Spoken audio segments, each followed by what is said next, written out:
ஓம் அமிர்தீஸ்வரியை நமக. ஓம் நம சிவாய. நாம இன்னைக்கு ஸ்ரீ குருகீதை புத்தகத்துல 3வது அத்தியாயத்துல 86வது ஸ்லோகம் பார்க்க போறோம். லாஸ்ட் வீடியோல என்ன பார்த்தோம் ரீகால் பண்ணிடலாம். ஸோ முக்தி அடையிறதுக்கு பேஸ் திறமை கிடையாது, குருவுடைய திருப்பதத்துல சரணாகதி அடையணும், அடைக்கலம் புகணும். ஸோ இந்த உலக வாழ்க்கையை நம்ம சஸ்டெயின் பண்றதுக்கும் ரன் பண்றதுக்கும் திறமை அப்படிங்கிறது ரொம்ப அவசியம். ஆனா குரு கிட்ட திறமை அவசியம் கிடையாது, அந்த சரணாகதி மனப்பான்மை தான் தேவை. அடுத்தது ஸ்ரத்தையும் பக்தியும் தேவை. அப்படி இருக்கும்போது நம்மளால ஈஸியா முக்தியை நோக்கி பயணப்பட முடியும். குரு நமக்கு ரொம்ப ஈஸியா கொடுப்பாங்க, அவங்களுக்கும் ரொம்ப ஹாப்பியா இருக்கும் அந்த பக்தியும் ஸ்ரத்தையும் உள்ள பக்தர்களை பார்க்கும்போது அப்படின்னு சொல்லியிருந்தாங்க. அடுத்தது இந்த குருகீதை ரொம்ப ரகசியமானது. அதனால உண்மையான பக்தர்களுக்கு, தகுதி உள்ளவங்களுக்கு தான் இதை உபதேசிக்கணும். ஸோ தகுதி இல்லாத நபர்களுக்கும் ஆர்வம் இல்லாத நபர்களுக்கும் இல்ல பாவ கர்மங்கள்ல ஈடுபாடு உள்ளவர்களுக்கும் இதை உபதேசிக்க கூடாது அப்படின்னு சொல்லியிருந்தாங்க. ஸோ குருவோடைய திருப்பாதத்தை தவிர முக்தி அடையிறதுக்கு ஒரு மனுஷனுக்கு வேற வழியே கிடையாது. இருக்கிற ஒரே வழி குருவோடைய திருப்பாதங்கள்ல சரணாகதி அடையிறது மட்டும்தான் அப்படின்னு சொல்லி பார்த்தோம். ஒரு சிலருக்கு பாத்தீங்கன்னா முன் ஜென்மத்து பாவ வினைகளின் காரணமா முக்தியில நாட்டமே இருக்காது, ஆன்மீகத்துல நாட்டமே இருக்காது. அப்படி இருக்கவங்களும் குருவோடைய திருப்பாதத்தை சரணடைஞ்சா அவங்களுக்கும் இதுல இருந்து விடுதலை கிடைக்கும். அந்த பாவங்கள்ல இருந்து எவ்வளவு பெரிய பாவமாக இருந்தாலும் குரு கிட்ட சரணாகதி அடையும் போது இதுக்கு முன்னாடி பிறவிகளில் செஞ்ச கொடூரமான பாவங்கள்ல இருந்து நாம விடுவிக்கப்படுறோம் அப்படின்னு சொல்லி பார்த்தோம். அடுத்தது குரு எப்பேற்பட்டவர் அப்படின்னு சொல்லி பார்த்தோம். அசையாத எல்லா பொருட்களாகவும் இருப்பவர் குரு. ஸோ ஆதி அந்தம் இல்லாதவர் குரு. அடுத்தது அவருக்கு ஜாதி கிடையாது, கோத்திரம் கிடையாது, நாமம் கிடையாது, ஆணோ பெண்ணோ அழியோ கிடையாது, உருவம் கிடையாது, மாற்றம் கிடையாது. அடுத்தது பிறப்பு கிடையாது, இறப்பு கிடையாது, புண்ணியம் கிடையாது, அவருக்கு பாவம் கிடையாது, சகஜ சுபாவம் உள்ளவர். ஸோ அவரே நித்தியம், அவரே சத்தியம், அவரே சித் ஸ்வரூபம், எப்பயுமே புதுசாவே இருப்பவர், மங்கள வடிவினர், மிகச் சிறந்தவர், தூயவர், அறிவாளி, குற்றமற்றவர். அதே மாதிரி சச்சிதானந்த வடிவினர், எங்கும் நிறைந்தவர், பரமாத்ம சொரூபம். ஸோ பிரகாசத்தின் ஆனந்தத்தின் வடிவாக இருப்பவர் தான் சத்குரு அப்படின்னு சொல்லி பார்த்தோமா. ஸோ இன்னைக்கு 86வது ஸ்லோகம் பாருங்க. சத்யானந்த ஸ்வரூபாய போதைக சுககாரிணே நமோ வேதாந்த வேத்யாய குரவே புத்தி சாட்சினே. சத்யானந்த சொரூபரும் மெய்யறிவாகும் நிலையான சுகத்தை நல்குபவரும் வேதாந்த சாஸ்திரத்தின் மூலம் அறியக்கூடியவரும் புத்திக்கு சாட்சியாகவும் இருக்கும் குருவிற்கு நமஸ்காரம். ஸோ சத்தியானந்த சொரூபமா இருக்கக்கூடியவர், மெய்யறிவாகும் நிலையான சுகத்தை நல்குபவரும். ஸோ மெய்யறிவாகும் நிலையான சுகம் அப்படின்னா என்னன்னா உண்மையான அறிவு. இப்போ நமக்கு இருக்கு இல்லையா ஒரு அறிவு, இது நம்மளுடைய ரெக்கார்ட்ஸை வச்சு வரக்கூடிய அறிவு. இதுக்கு முன்னாடி நம்ம வாழ்க்கையில எதெல்லாம் பார்த்தோமோ, எதெல்லாம் கேட்டோமோ, இந்த ஐம்புலன்களால எதெல்லாம் உணர்ந்தோமோ அதெல்லாம் நம்மளுடைய மனசுக்குள்ள ரெக்கார்டா இருக்கும், பதிவா இருக்கும். ஸோ அதை வச்சு வரக்கூடிய அறிவு தான் இப்போ நம்ம படிச்சது, கேட்டது, பார்த்தது, உணர்ந்தது, ஸ்மெல் பண்ணது. ஸோ இந்த மாதிரி இந்த ஐம்புலன்களை வச்சு நாம ரெக்கார்ட் பண்ணிக்கிட்ட அறிவை வச்சுதான் இப்ப நாம பேசுறோம், இயங்குறோம். அதை வச்சுதான் நாம முழுமையாவே எல்லா விஷயங்களுமே பண்றோம். இதுதான் நமக்கு இருக்க அறிவு. இது லாஜிக்கல் அறிவு, நமக்குள்ள இருக்கிறது. ஸோ இதெல்லாமே பதிவுகள் அப்படின்னு சொல்லலாம், ரெக்கார்ட்ஸ். இன்னொரு பக்கம் இதையே வாசனைகள் அப்படின்னு சொல்லலாம், ஓகேங்களா. ஆனா மெய் அறிவு அப்படிங்கிறது அந்த விழிப்புணர்வு நிலை, உண்மையான அறிவு, தூய்மையான அறிவு. அதுதான் அந்த சச்சிதானந்தம் அப்படின்னு சொல்லி பார்ப்போம் இல்லையா, அதுலயே அதுதான் சொல்லியிருப்பாங்க. ஸோ சத் சித் ஆனந்தம்னு சொல்லி பிரிப்பாங்க. சத் அப்படிங்கிறது நம்மளோட இருப்பு நிலையே, சித் அப்படிங்கிறது அந்த உண்மையான தூய்மையான அறிவு, அந்த விழிப்புணர்வு நிலையை வச்சு அந்த பேரானந்த நிலையை அடையிறது தான் சச்சிதானந்தம் அப்படின்னு சொல்லுவாங்க இல்லையா. ஸோ அந்த அறிவை பத்தி சொல்றாங்க. நம்மளுடைய மூளையை வச்சு யோசிக்கக்கூடிய அறிவு கிடையாது, ஆன்ம அறிவு. அந்த அறிவு தான் அந்த பிரம்ம நிலை அப்படின்னு சொல்றோம். அவங்க எதையுமே இந்த ஐம்புலன்களால உணர தேவையில்லை, அவங்களுக்குள்ளேயே ஸோ அந்த இறை நிலையை, அந்த பிரம்ம நிலையை அனுபவிக்கிறதால இந்த ஒட்டுமொத்த பிரபஞ்சத்தையும் அவங்களால ஒரே நேரத்துல பார்க்க முடியும், அனுபவிக்க முடியும். அதுதான் உண்மையான அறிவு. அந்த இறைவனுக்கு இருக்கக்கூடிய அறிவு. இப்ப நம்ம அம்மா இருக்காங்கன்னா ஒரே நேரத்துல நம்ம அத்தனை பேரையும் அக்சஸ் பண்றாங்க. நம்மளோட ஒவ்வொரு செகண்ட் தாட்டையும் வந்துட்டு அவங்க கவனிக்கிறாங்க. நமக்குள்ளேயே கலந்து இருக்காங்க. நம்ம சுவாசிக்கிற மூச்சு காத்தா இருக்காங்க பாத்தீங்களா. ஸோ நம்ம பார்க்குற எல்லாவுமாவும் இருக்காங்க. அதுதான் அந்த உண்மையான அறிவு நிலை. ஓகேங்களா. ஸோ அதுதான் அந்த பரமானந்தம்ன்றாங்க. அந்த நிலைக்கு போயிட்டா எந்நேரமும் அந்த பரமானந்தத்திலே இருப்போமா. கஷ்டம் அப்படிங்கிறதே வராது. நம்ம மனசுக்குள்ள அப்படி ஒரு உணர்வே தோன்றாது. எந்நேரமும் வந்து பாத்தீங்கன்னா அந்த ஆனந்தம் உள்ள இருந்து பொங்கிக்கிட்டே இருக்குமா அந்த நிலையில. சோ அதுதான் மெய்யறிவாகும் நிலையான சுகத்தை நல்குபவர் யாரு? இந்த நிலைக்கு நம்மளை கொண்டு போறவர் குரு. ஓகேங்களா. வேதாந்த சாஸ்திரத்தின் மூலம் அறியக்கூடியவரும். சோ குருவை நம்மளால வேதாந்த சாஸ்திரத்தின் மூலமா தான் அறிய முடியுமே தவிர டைரக்டா அறியறது அப்படிங்கிறது குருவுடைய அருளால மட்டும்தான் முடியும். ஏன் அப்படின்னா நம்மள மாதிரியே பாக்குறதுக்கு இருப்பாங்க. நம்மளால பார்த்த உடனே அவங்களுடைய அருள் இல்லாம நம்மளால அவங்கள அக்சஸ் பண்ண முடியாது. அவங்க ஒரு கடவுள்னும் ஏத்துக்க முடியாது. ஏன்னா பாக்குறதுக்கு நம்மள மாதிரியே இருப்பாங்க. அப்போ அவங்களா ஒரு சங்கல்பம் பண்ணி இது என்னோட குழந்தை, நான் இதை அக்சஸ் எடுக்கணும்னு சொல்லிட்டு அவங்களுடைய அந்த சக்திகளை நமக்கு காண்பிச்சு நிறைய மேஜிக் எல்லாம் பண்ணி, மேஜிக்னா நம்ம நம்புறதுக்காக. ஓகேங்களா. ஸோ நிறைய விஷயங்கள் நம்ம லைஃப்ல நம்ம உணர்ற மாதிரி நம்மளை உணர வச்சு அவங்க கடவுள் தான் சொல்லி அது அப்படியே உணர வச்சாலும் கடவுள் ஓகே குரு அவங்க கிட்ட ஒரு பவர் இருக்கு, நம்ம லைஃப் அவங்களால வந்து பாத்துக்க முடியும் அப்படின்னு சொல்லி நம்பிக்கிட்டு தான் போகுமே தவிர குருனா யாரு, என்ன எப்படி வந்துட்டு அவங்கள அணுகணும், அவங்க கிட்ட எப்படி சரணாகதி அடையணும், அடுத்தடுத்த நிலைக்கு அவங்க கூட எப்படி க்ளோஸ் ஆகணும், நம்ம எதுக்காக வந்திருக்கோம், இது எல்லாமே ஒண்ணு ஆல்ரெடி வேத சாஸ்திரம் படிச்சு ஆல்ரெடி குரு கிட்ட அனுபவப்பட்ட ஒருத்தர் நமக்கு சொன்னா புரியும். அப்படி இல்லாட்டி நாம டைரக்டா படிச்சு புரிஞ்சுக்கிட்டா புரியும். இப்போ இந்த குரு கீதை அப்படிங்கிறதும் கிட்டத்தட்ட வேத சாஸ்திரம் தான் இல்லையா. சோ சிவபெருமானே சொல்லியிருக்காரு எல்லா வேதங்களுடைய சாரமும் இதுல இருக்கு அப்படின்னு சொல்லிட்டு. அப்ப இந்த மாதிரியான புத்தகங்களை படிக்கும் போது தான் நமக்கு முழுமையா குருனா யாரு, என்ன, அவங்க எப்பேற்பட்டவங்க, எதுக்காக வந்திருக்காங்க, இங்க என்ன நடக்குது, நாம யாரு அப்படிங்கிற எல்லா விஷயங்களும் நமக்கு புரியும் இல்லையா. சோ இதன் மூலமா தான் குருவை முழுமையா புரிஞ்சிக்க முடியுமே தவிர நம்மளோட சிற்றறிவை வச்சு அவங்க கிட்ட போயிட்டு நேர்லயே போயிட்டு பார்த்தாலும் ஹக் பண்ணாலும் நம்மளால அவங்கள புரிஞ்சிக்கவே முடியாது. சோ இந்த மாதிரியான புத்தகங்கள் மூலமா தான் குருனா எப்பேற்பட்டவங்க அப்படிங்கறத நம்மளால முழுமையா புரிஞ்சுக்க முடியாது கண்டிப்பா. ஏன்னா அம்மாவே சொல்லியிருக்காங்க, என்ன நீ புரிஞ்சுக்கணும்னா எப்போ நீ நானா மாறணும், ஐ மீன் நீ எப்போ நானா மாறுறியோ அப்பதான் புரிஞ்சுக்க முடியும், என் கூட எப்போ கலக்குறியோ அப்பதான் முழுமையா புரிஞ்சுக்க முடியும்னு சொல்லியிருக்காங்க. இருந்தாலும் நம்ம அறிவுக்கு என்ன வகையிலயாச்சும் குருவை புரிஞ்சுக்கிட்டாதான் குருவை உறுதியா பிடிப்போம். உறுதியா பிடிச்சு அவங்க கூட கலக்கிறதுக்கான எல்லா விதமான முயற்சிகளையும் எடுப்போம் இல்லையா.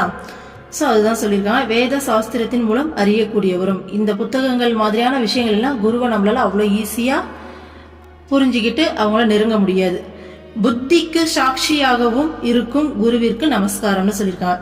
புத்திக்கு சாட்சியாகவும் அப்படின்னா இந்த விழிப்புணர்வு நிலையை பத்தி சொல்லும் போது, அந்த சாட்சி பாவத்தை பத்தி சொல்லும் போது சொல்லுவாங்க, நமக்குள்ள ஒரு எண்ணம் எழுதுன்னு வச்சுக்கோங்களேன். அப்போ இந்த எண்ணம் யாருக்கு வருதுன்னு கவனிக்கணுமா. இப்போ இந்த எண்ணம் எழுது, அந்த எண்ணத்துக்கு உடனே நம்ம மைண்ட் ரியாக்ட் பண்ணுது. அதுக்கு வந்து உடனே இப்படி அப்படின்னு சொல்லி 4 கான்வர்சேஷன் வந்துட்டு நமக்குள்ளே இருந்து ஒருத்தர் பேசிக்கிட்டே இருக்காங்க. ஆனா இது எல்லாத்தையும் பேசுறாங்கன்றத ஏதோ ஒரு விஷயம் உள்ள இருந்து கவனிக்குது இல்ல, அது கவனிக்க வச்சுதானே பேசுறோம். நமக்குள்ள நம்ம மைண்ட் தேவையில்லாம பேசுது, ஒரு மாதிரி டென்ஷன் ஆகும் பாருங்க. ஐயோ இந்த மைண்ட் தொல்லை தாங்கவே முடியல, எந்த நேரமும் எதையாச்சும் ஒரு என்னோட கண்ட்ரோலே இல்லாம அது பாட்டுக்கு எதையாச்சும் பேசிட்டே இருக்குன்ற ஒரு ஃபீல் வரும். அந்த ஃபீல் யார் பண்றது? மைண்ட் எப்ப பார்த்தாலும் பேசிட்டே இருக்கு அப்படிங்கறத கவனிக்கிறது யாரு? இப்ப இந்த உடல் அசையுது அப்படிங்கறத கவனிக்கிறது யாரு? அப்போ நம்ம மனசு நம்ம உடல் செய்யற விஷயங்களை கூட உள்ள இருந்து ஏதோ ஒண்ணு எந்நேரமும் கவனிச்சுக்கிட்டே இருக்குல்ல.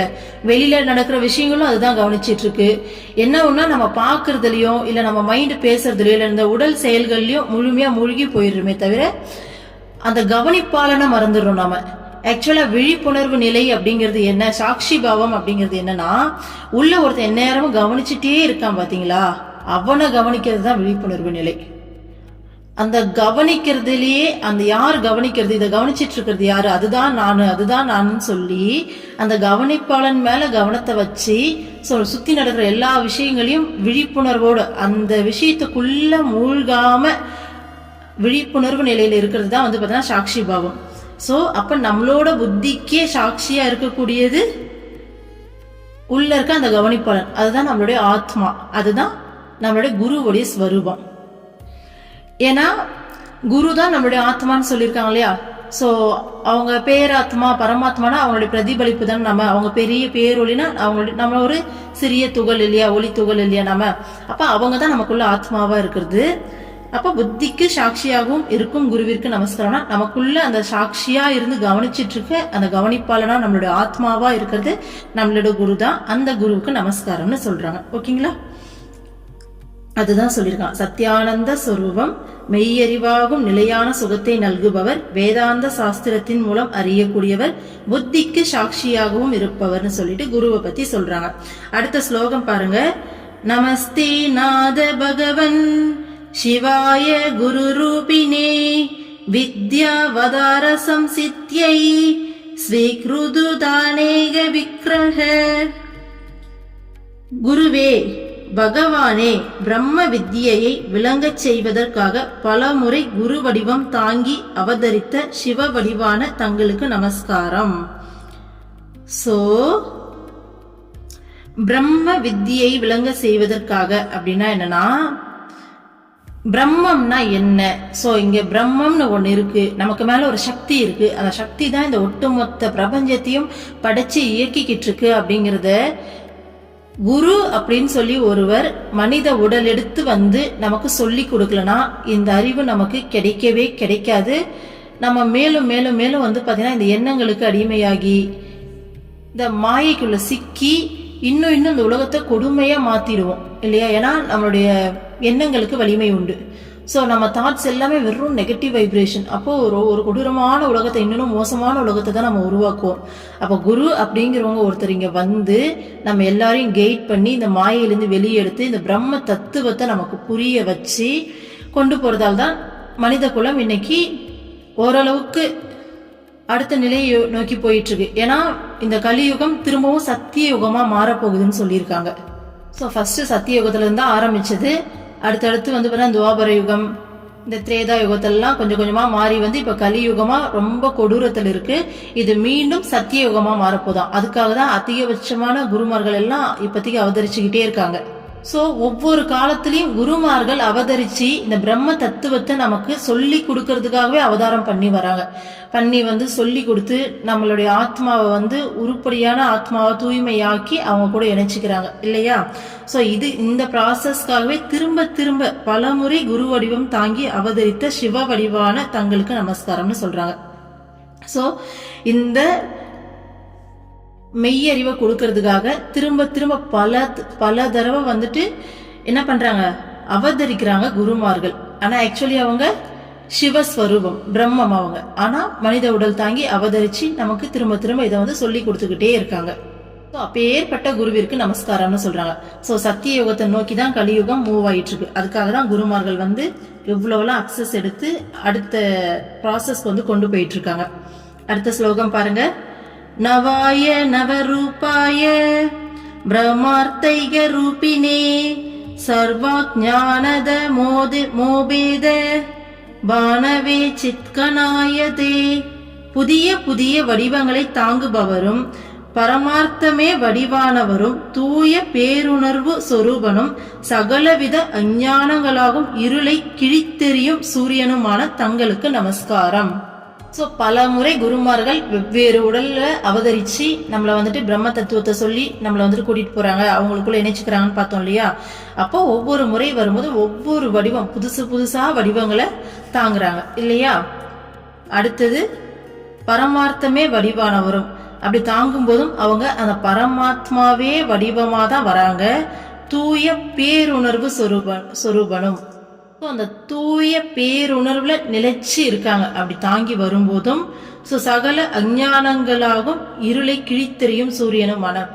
ஸோ இதுக்கு யாருமே எக்ஸாம்பிள் தேவையில்லை, நம்மளே தான் எக்ஸாம்பிள். நமக்குள்ள இருக்கக்கூடிய அவ்வளவு அஞ்ஞானத்தையும் அந்த இருளை கிழிச்சு உண்மையை நோக்கி அந்த வெளிச்சத்தை நோக்கி நம்மளை கொண்டு போறாங்க இல்லையா. ஸோ அப்படியாப்பட்ட குருவுக்கு நமஸ்காரம் அப்படின்னு சொல்றாங்க. அடுத்த ஸ்லோகம் பாருங்க. ஸ்வதந்திராய தயா கிளிப்த விக்ரஹாய சிவாத்மனே பரதந்திராய பக்தானாம் பவ்யானாம் பவ்யரூபிணி. சுதந்திரமானவரும் சிவ வடிவினரும் ஜீவர்கள் மீது கொண்ட கருணையால் உடல் தாங்கியவரும் பக்தர்களின் அடிமையும் மங்களகரமானவற்றிற்கெல்லாம் சிறந்த மங்கள வடிவானவருமான குருவிற்கு நமஸ்காரம். ஸோ குரு அப்படிங்கிறவர் முழுமையான சுதந்திரமானவர். அவர் பார்த்தா இந்த உடல்ல இருந்து மனசுல இருந்து இந்த எல்லாத்திலிருந்து விடுபட்டவர், முழுமையான சுதந்திரமானவர். ஓகேங்களா. ஸோ அதனாலதான் அவங்க அந்த கடவுள் தன்மையில இருக்க முடியுது. அடுத்து சிவ வடிவினர். ஸோ பிரம்ம வடிவம், ஜீவர்கள் மீது கொண்ட கருணையால் உடல் தாங்கியவர். ஸோ குரு அப்படிங்கிறவங்க இந்த உடல் தாங்கி இங்க அவதரிக்கிறதுக்கு ஒரே காரணம் நம்ம மேல இருக்க கருணை மட்டும்தான். நம்ம போலினா இந்த குழந்தைங்க எல்லாம் அறியாமையில மாயையில சிக்கி சின்ன பின்னமாயிடும். திரும்ப இன்னும் 1000 பிறவி எடுத்தாலும் இதுங்க உருப்படாது. திருப்பி இருக்கிற பிறவியெல்லாம் இன்னும் தனக்கே தெரியாம அந்த கெட்ட கர்மாவெல்லாம் சேர்த்துக்கிட்டு திரும்ப திரும்ப இந்த லூப்ல விழுந்துகிட்டே இருக்கும். இந்த லூப்ல இருந்து வெளியில எடுக்கணும்னா நம்ம போனாதான் உண்டு. ஸோ நம்ம குழந்தைங்க எல்லாம் தவிக்குது அப்படின்னு சொல்லிட்டு நம்ம வழிய அவங்க வழியா உணர்ந்து நம்மளை காப்பாத்துறதுக்காக நம்ம மேல இருக்க கருணையால மட்டும்தான் அவங்க பிறவி எடுத்து வராங்களே தவிர குரு இந்த பூமிக்கு வர்றது வேற எந்த காரணமுமே கிடையாது. நம்ம மேல இருக்க முழுமையான அந்த கருணை மட்டும்தான். ஓகேங்களா. அடுத்தது பக்தர்களின் அடிமையும். சோ இப்பேற்பட்ட பரபிரம்மம். ஓகேங்களா. இவ்வளோ நேரமா எவ்வளோலாம் சொல்லிட்டு வரோம். நேற்று வீடியோ, அதுக்கு முன்னாடி வீடியோலாம் குருனா இப்படி குருனா அப்படி பேர்பட்டவர்னு சொல்லிட்டு அவரை வார்த்தைகள்ல சொல்லவே முடியாது. அவரை உணரணும்னா அவராகவே மாறினாதான் உண்டு. ஸோ தூய்மையானவர், நிலையானவர், நித்தியமானவர், குணங்களற்றவர், பரபிரம்மம், பரமாத்மா, நம்மளோட ஆத்மாவா இருக்கவர், சுத்தி இருக்க எல்லாவுமே இருக்கிறது அவர் தான். ஒவ்வொரு அணுக்குள்ளேயும் இருக்க சக்தியா இருக்கிறது அவர் தான். நமக்கு மேல இருக்க ஒரு எனர்ஜினா அது அவர் தான். ஸோ எல்லா பொருள்களாவும் இங்க வடிவெடுத்திருக்கவர் அவர் தான். ஸோ அவருடைய ஸ்வரூபம் தான் இந்த பிரபஞ்சமே அப்படின்னு சொல்லி குருவை பத்தி சொல்லிக்கிட்டே இருக்கலாம். இவ்வளோ விஷயம் சொல்றோம் இல்லையா. ஸோ அப்பேற்பட்ட குரு பக்தர்களுக்கு அடிமையாமா. இந்த புத்தகத்திலே இங்கதான் ஃபர்ஸ்ட் டைம் இந்த வார்த்தை வருது. ஏன்னா கடவுளை பக்தர்களுக்கு அடிமைன்னு சொல்லி நாம கேள்விப்பட்டிருப்போம், நிறைய படம்லாம் பார்த்திருப்போம். குருவும் பக்தர்களுக்கு அடிமைதாங்கிறத சிவபெருமானே இங்க நமக்கு அக்செப்ட் பண்ணிருக்காரு. அப்போ நாம பக்தி பண்ணா போதும், நம்மளுடைய குரு நம்மளுடைய பக்திக்கு அது அடிமைன்னு சொல்லக்கூடாது. இருந்தாலும் நம்ம பக்திக்கு அவங்க மதிப்பு கொடுக்குறாங்க. அப்போ அவங்கள பிடிக்கிறதுக்கு ஒரே வழி பக்தி மட்டும்தான். சிவபெருமானே வாயை திறந்து இங்க அக்செப்ட் பண்ணிட்டாரு, பக்தர்களின் அடிமையும் அப்படின்னு சொல்லிட்டு. எவ்வளோ பெரிய விஷயம் இல்ல. அப்ப குருவை நம்ம பிடிக்கணும் அப்படின்னா பக்தி தான். மங்களகரமானவற்றிற்கெல்லாம் சிறந்த மங்கள வடிவானவருமான குருவிற்கு நமஸ்காரம். சோ ஆப்வியஸா குரு தான் எல்லா மங்களமான விஷயத்துக்கெல்லாம் மங்களமானவங்க. ஓகேங்களா. ஆக மொத்தம் சுத்தி சுத்தி வந்தாலும் சொல்லக்கூடிய ஒரே விஷயம் அந்த குரு பக்தி, குரு கிட்ட சரணாகதி. அதுதான் பாத்தீங்கன்னா நம்மளுடைய ஸ்ரத்தை. பக்தி இருந்தாலே அந்த ஸ்ரத்தை தானாவே வந்துடும். ஸோ இதுதான் நாம அடுத்த நிலைக்கு குருவை நெருங்கிறதுக்கான வழி. அடுத்த ஸ்லோகம் பாருங்க. விவேகினாம் விவேகாய விமர்சாய விமர்சினாம் பிரகாசினாம் பிரகாசாய ஞானினாம் ஞானரூபினே. விவேகிகளின் விவேகமாகவும் யுக்தி பூர்வமாக சிந்திப்பவரின் யுக்தி சிந்தையாகவும் ஒளி சிந்துபவர்களின் ஒளியாகவும் ஞானிகளின் ஞான வடிவாகவும் திகழும் குருவிற்கு நமஸ்காரம். ஸோ பகவத்கீதையில கிருஷ்ணர் சொல்லுவாரு, சூரியனோட ஒளியா இருக்கிறதுனால, நிலவோடைய குளிர்ச்சியா இருக்கிறதுனால, மாதங்களில் நான் மார்கழின்னு சொல்லி எல்லா விஷயங்கள்லயும் அந்த பெஸ்ட் நான் தான் அப்படின்ற மாதிரி சொல்லிக்கிட்டே வருவாரு. அந்த மாதிரி குரு அப்படிங்கிறவரு விவேகிகளுடைய விவேகமா இருக்காராம். அடுத்து யுக்தி பூர்வமா சிந்திப்பவர்களுடைய யுக்தியா இருக்காராம். ஒளி சிந்துபவர்களுடைய ஒளியா இருக்காராம். ஞானிகளோட ஞானமா இருக்காராம். அப்போ தி பெஸ்ட், நம்மகிட்ட இருக்கக்கூடிய அந்த பெஸ்டா வந்துட்டு குரு இருக்காரு. அடுத்த ஸ்லோகம் பாருங்க. புரஸ்தாத் பார்ச்வயோ ப்ருஷ்டே நமஸ்குர்யாது பர்யதஹ சதா மச்சித்த ரூபேன விதேஹி பவதாசனம்.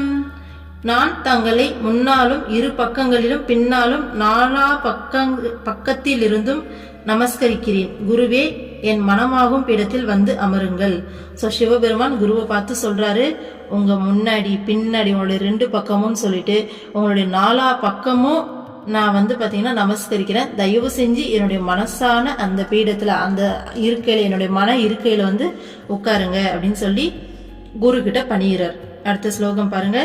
ஸ்ரீ குரும் பரமானந்தம் வந்தே ஹ்யானந்த விக்ரகம் யஸ்ய சந்நிதி மாத்ரேன சிதானந்தாயதே மனேஹ.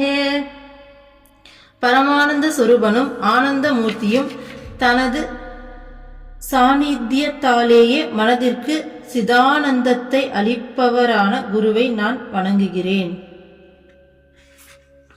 சோ குரு அப்படிங்கிறவரு எந்நேரமும் அந்த பரமானந்தத்திலே திளைச்சி இருக்கவரு, ஆனந்த மூர்த்தி. அவருடைய சாநித்தியத்தாலே நம்ம மனசுக்குள்ளேயும் அந்த சச்சிதானந்தம், அந்த சிதானந்தத்தை கொடுக்கக்கூடிய வல்லமை உள்ளவர் குரு. சோ அப்பேற்பட்ட குருவை நான் வணங்குறேன். நமஸ்தே குரவே துப்யம் சஹஜானந்த ரூபிணி யஸ்ய வாகம் ருதம் ஹந்தி விஷம் சம்சார சம்ஞகம். குருவே, யாருடைய வாக்குகள் எனும் அமிர்தம் சம்சாரம் எனும் விஷத்தை நீக்குகிறதோ அப்படிப்பட்ட ஆனந்த வடிவாக திகழும் தங்களுக்கு நமஸ்காரம். சோ குருவுடைய வார்த்தைகள் அப்படிங்கிற அமிர்தம் வந்து பாத்தீங்கன்னா நம்மளுடைய சம்சாரம் அப்படிங்கிற விஷத்தை நீக்குது. நமக்கு இது எக்ஸாம்பிள் சொன்னா நம்மளுடைய அருள்மொழிகள் இப்ப பாத்துட்டு இருக்கோம் இல்லையா. சோ அதே மாதிரி அம்மாவுடைய எந்த புத்தகத்தை வாங்கி படிச்சாலும் சரி, அம்மாவுடைய அந்த வார்த்தைகள் அப்படிங்கிறது அதை கேட்க கேட்க கேட்க படிக்க படிக்க படிக்க படிக்க நமக்கு தானாவே அந்த மாயையிலிருந்து விலகி இந்த உண்மையை நோக்கி பயணப்பட ஆரம்பிச்சிருவோம். ஸோ இறைவன் தான் உண்மை, நம்ம வாழ்ந்துட்டு இருக்க வாழ்க்கை வந்துட்டு போய் நம்ம எப்பேற்பட்ட வாழ்க்கையை வாழ்ந்துட்டு இருக்கோம், ஸோ எந்த மாதிரியான வாழ்க்கையை உண்மையா நம்ம வாழணும் அப்படிங்கிற எல்லா தெளிவையும் கொடுத்து இந்த சம்சார கடல்ல இருந்து வெளியில வர்றதுக்கான அத்தனை அறிவையும் அம்மாவுடைய புக்ஸ் கொடுக்குதா. அதுதான் சொல்றாங்க. ஏன்னா அம்மாவுடைய புக்ஸ் அப்படிங்கிறது அம்மாவுடைய வார்த்தைகள், அம்மாவுடைய வாக்கு. அப்போ குருவுடைய வாக்கு அப்படிங்கிற அமிர்தம் சம்சார விஷத்தை நீக்குது அப்படின்னு சொல்றாங்க. அடுத்த ஸ்லோகம் பாருங்க. நானா யுக்தோபதேசேன தாரிதா சிஷ்ய சந்ததிஹ தத்கிருபா சார வேதேன குரு சித்வத மச்யுதம் அச்யுதாய நமஸ்துப்யம் குரவே பரமாத்மனே ஸ்வாராமோக்த பதேச்சூனாம் தத்தம் ஏனாச்சுதம் பதம். பொருத்தமான உபதேசங்களின் மூலம் சீடர்களை சம்சாரத்திலிருந்து கரையேற்றி அருட்சாரமான ஞானத்தால் குரு தமது அழிவற்ற பேரறிவு நிலைக்கு அவர்களையும் கொண்டு சேர்க்கிறார். தன்னில் தானாக இன்புற்றிருக்கும் அழிவற்ற நிலையை விரும்புவோர்க்கு அதை அளிப்பவரும் அழிவற்றவரும் பரமாத்மாவுமான குருவே, உம்மை வணங்குகிறேன். சோ பொருத்தமான உபதேசங்கள் மூலமா ஒரு வார்த்தை சொல்வாங்க. உண்மையான சத்குரு அப்படிங்கிறவர் யாருன்னா, சீடர்களை நீ எனக்கு கீழே, நீ என்னுடைய சீடன் அப்படிங்கிற நிலையில வச்சிருக்கவங்க குரு கிடையாது. யார் ஒருத்தர் தன்னுடைய நிலைக்கு தன்னுடைய சீடன் வரணும்னு நினைக்கிறாங்களோ, அப்படிப்பட்ட தன்னுடைய சீடனுடைய முன்னேற்றத்தை பார்த்து மகிழ்றாங்களோ, மோட்டிவேட் பண்றாங்களோ, சோ அதுக்கான பாதையில கொண்டு போறாங்களோ, அவங்கதான் உண்மையான சத்குருன்னு சொல்லுவாங்க. அதுதான். சோ குரு அப்படிங்கிறவரு அவர் எந்நேரமும் அந்த அழிவற்ற நிலையில பரமாத்மாவா அந்த பேரானந்த நிலையில இருக்காரு. நம்மளையும் அந்த பேரறிவு நிலைக்கு கொண்டு சேர்க்கிறார். ஓகேங்களா. சோ அவர் தான் உண்மையான சத்குரு. யார் ஒருத்தர் நான் குரு நீ சீடன் அப்படிங்கிற தன்மையில வந்து வச்சிருக்காங்களோ அவங்க கண்டிப்பா உண்மையான குருவா இருக்க முடியாது. அவங்க மனித தன்மையில இருக்குவாங்க. ஓகேங்களா. இந்த ஒரு விஷயத்தை வச்சு உண்மையான சத்குருவை நம்ம கண்டுபிடிக்க முடியும். சோ குரு அப்படிங்கிறவரு தன்னுடைய உபதேசங்கள் மூலமா சீடர்களை சம்சாரத்திலிருந்து கரையேற்றார். இப்பதான் பார்த்தோடைய அருள்மொழிகள் அப்படிங்கிற விஷயம், மற்றபடி மற்ற அம்மாவுடைய எல்லா அம்மாவுடைய புக்ஸ் இல்லாமல் அம்மாவுடைய சுவாமிஜிங்களோட புக்ஸை படித்தா கூட நமக்கு அவ்வளோ உந்துதலாக இருக்குது. நம்ம என்ன வாழ்க்கையை வாழ்ந்துட்டு இருக்கோம், நம்ம வந்துட்டு எந்த அளவுக்கு டைம் வேஸ்ட் பண்ணிட்டோம், இவங்கள எந்த அளவுக்கு தீவிரமாக முயற்சி பண்ணி இறைவனை அடைஞ்சிருக்காங்க, அப்போ நாம் எப்படி இருக்கணும்னு சொல்லி அவ்வளோ ஒரு மாற்றத்தை நமக்குள்ளே கொண்டு வருது. ஸோ இதுதான், ஏன்னா அவங்க எல்லாருமே குருவால் வழி நடத்தப்பட்டவங்க இல்லையா. ஸோ குரு கூடவே இருந்து இறைவனை அடைஞ்சவங்க. அப்போ கண்டிப்பாக உபதேசம் அப்படிங்கிறது வெறுமனே வாயால் சொல்றது மட்டும் இல்லை, அம்மா வாழ்ந்து காமிக்க வச்சிருக்காங்க சுவாமிஜிங்க எல்லாரையும். ஸோ அதுவும் கண்டிப்பாக நமக்கு உபதேசம் தான் இல்லையா. அந்த மாதிரி அம்மாவுடைய உபதேசங்கள் மூலமாகவே நம்மளை அடுத்த நிலைக்கு கொண்டு போகிறாங்க. நாம் எத்தனை வேதம் படித்தாலும் சரி, எத்தனை ஆன்மீக புத்தகங்களை படித்தாலும் சரி, நமக்கு அது புரியாது. அம்மா ஒரு உபதேசம் சொல்றாங்கன்னா எல்லாத்தோடைய புக்கோட எல்லா எசன்ஸையும் ரொம்ப எளிமையா, ரொம்ப சிம்பிளா நமக்கு புரியுற விதத்துல சொல்றது மட்டும் இல்லாம நம்ம வாழ்க்கையில சிச்சுவேஷன்ஸை கிரியேட் பண்ணுவாங்க அதை புரிஞ்சுக்கிறதுக்கு. ஸோ அடுத்தடுத்த சூழ்நிலைகளை கிரியேட் பண்ணி நம்ம மனசளவில் அந்த மாற்றத்தை, அந்த பக்குவத்தை கொண்டு வந்து அப்போ அம்மாவோட அந்த உபதேசத்தை கேட்கும்போது உண்மையான நமக்குள்ள மாற்றத்தை கொண்டு வரும். இல்லாட்டி நீங்க எப்பேற்பட்ட புக்கை படிச்சாலும் அது வெறும் புக்கு தான், வெறும் அது ஒரு வாக்கியம் தான், ஏட்டு சுரைக்காய் கறிக்கு உதவாது அப்படிங்கிற மாதிரி அது வெறும் அறிவா தான் போய் சேரும்.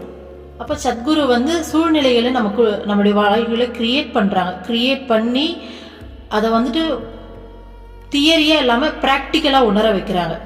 ஸோ உண்மையா எப்படி இருக்கணும், நம்ம ஆன்மா நம்ம மனசு எப்பேற்பட்ட நிலைக்கு மாறணுங்கிறத அந்த மாற்றத்தை கொண்டு வராங்க, பிராக்டிக்கலாவே கொண்டு வராங்க இல்லையா. ஸோ அதுதான் குருவுடைய ஸ்பெஷல்.